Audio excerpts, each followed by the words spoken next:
Welcome to this episode of Wild Woof Love. I'm Christina Crowley, and I'm so glad you're joining me today. Today, I'm going to talk about a number of things. The first thing is going to be about dog parks, dogs needing that social interaction that they get. Some of them can get it from dog parks. I am going to answer a listener question. I got one last week about last week's episode, and I'm going to answer that. And then I'm going to give you a little preview of next week's episode. I have a dog trainer coming on, and she gives us some really interesting tips, and she talks to us a bit about, well, I'll finish that in just a moment. But first, I'm going to talk about dog parks. I have brought my dogs to dog parks for years. And as we live closer and closer in suburbia, in the city, it can be a really good thing. It can be a good social experience for them. It can also be a place where your dogs get a little bit of exercise, and that can be a good thing for them.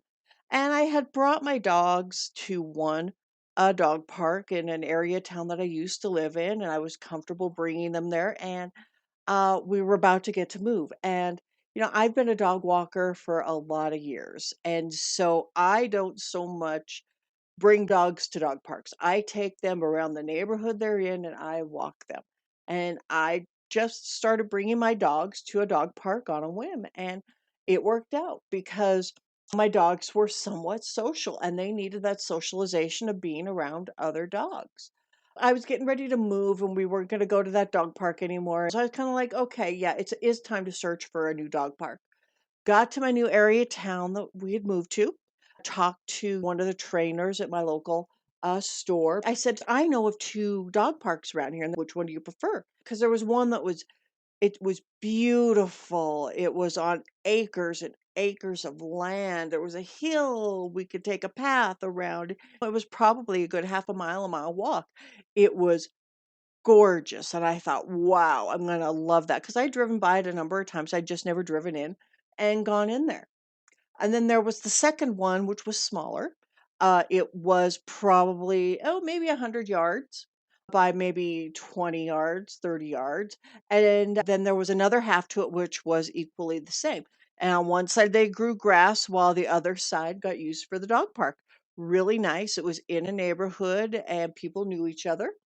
And I knew of both of those. And the trainer at the PetSmart said to me, research them.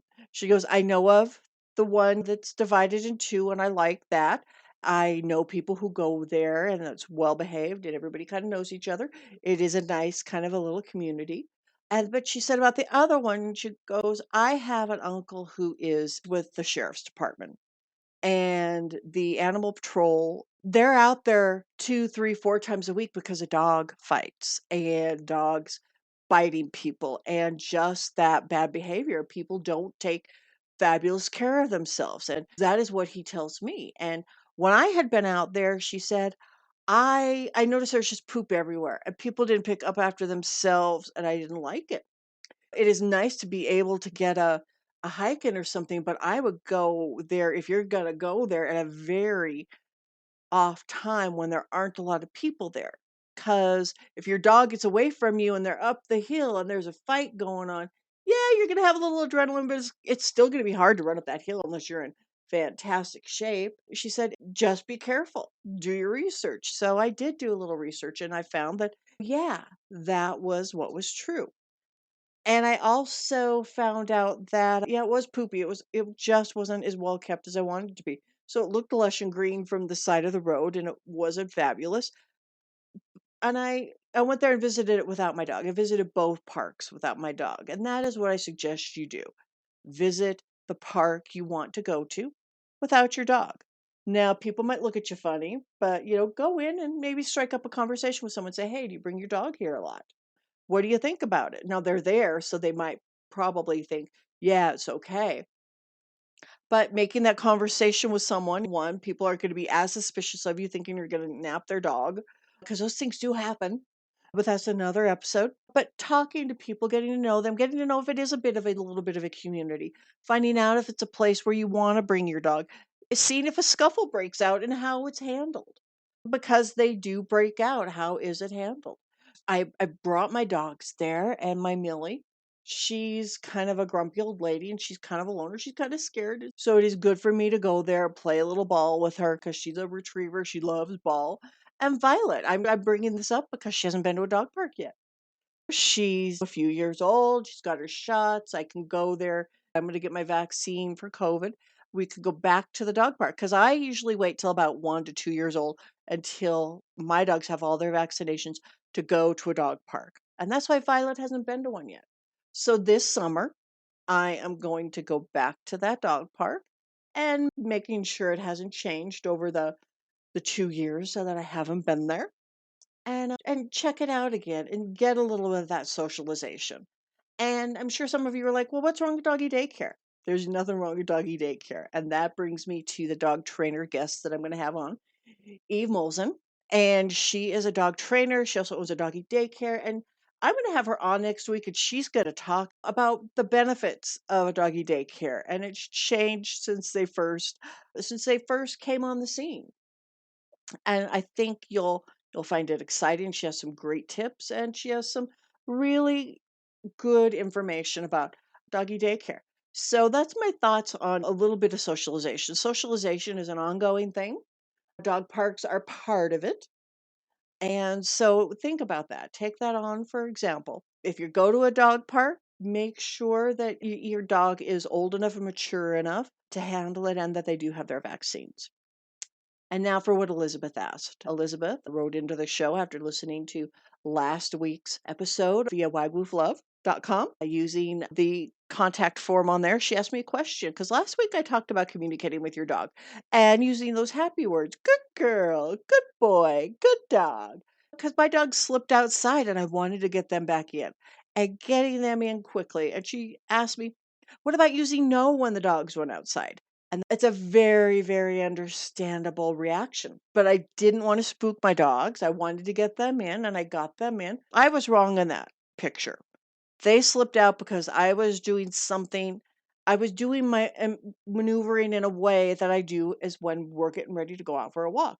So, one, they didn't know better because I was giving them verbal cue, well, physical cues, not the verbal cues that I would normally give that we're going for a walk.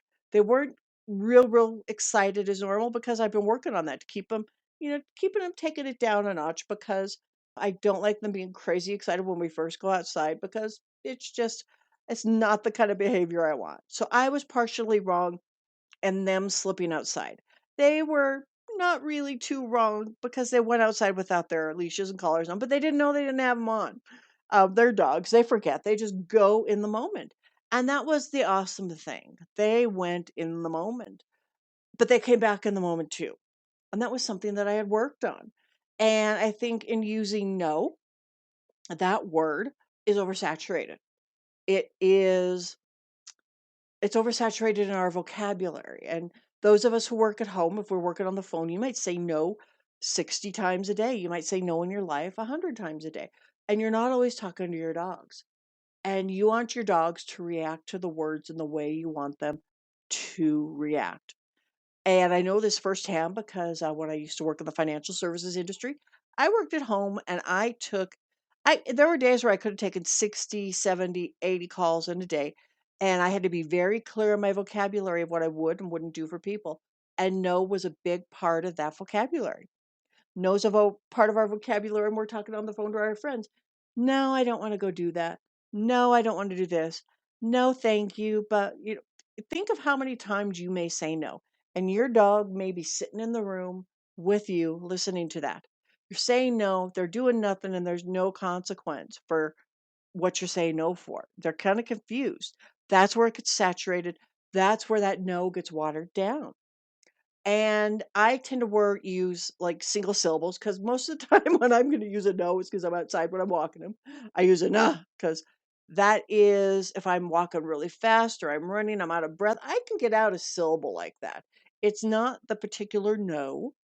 And when my dogs are in really big trouble, it's nine. And nine can come out really snotty and mean and ugh. Uh, and they pay attention to that. I also like that it's a one syllable word. I mean, I just said that and they both were at attention looking at me. That means something to them, and it's not in my everyday vocabulary. I like one syllable words. Now, the dog trainer Eve, she was on with me and I talked to her a little bit about this. She uses She uses in her business with her doggy daycare a lot and in training dogs because it's not no, but it means no. And so, Elizabeth, when you're going to use no, find a word that means no, that'll mean no to your dogs. It doesn't have to be the word no. It is the meaning that they get from that coming out of your mouth. Now, it's just the same as sit. You don't use sit with people in your everyday lives. If you do, it's very rarely. I use hold. They know what hold means. They know what down means. They know what come means. They know what come on means.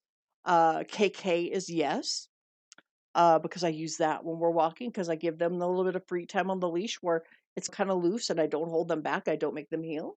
That's what KK is for. I've figured out where I'm going to use the vocabulary in communicating with my dogs. And I also take into consideration their personality. Do they need one syllable words because other two syllable words are just a little too much when they are wild and outside and they need to simmer down? Personality is something I'm going to talk about in future weeks. But right now, consider the words you're going to use for no. And also going back to the dog park, before you go to the dog park, work on your game face, work on your neutral face, work on the face that doesn't show fear, work on the face that you can use.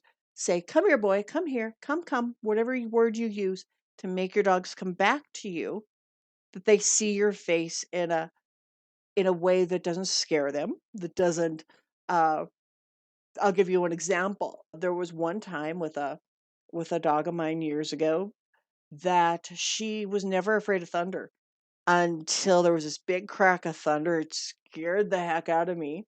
She saw my reaction. Therefore, she was afraid of thunder for years on. And I was like, "Oh my goodness." I didn't have my game face on.